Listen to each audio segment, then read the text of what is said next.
Hello guys, good afternoon. Barista D is on here. So ngayong araw, ibigyan ko kayong idea about sa brewed coffee. Kadalasan ang brewed coffee guys, 2 to 3 cups lang yan everyday. Pwedeng inumin para sa akin tulad nito. Nag-brewed coffee kasi ako dahil everyday naman kasi nagbo-brewed coffee kami, kung napapansin niyo yung gamit natin ngayon para mangamoy dito sa restaurant namin.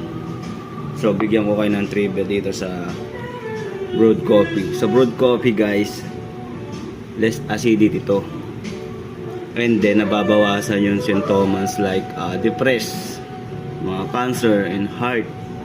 So okay to sa mga stress, pero may side effect din to. Unang-una, hindi ka makakatulog agad talaga.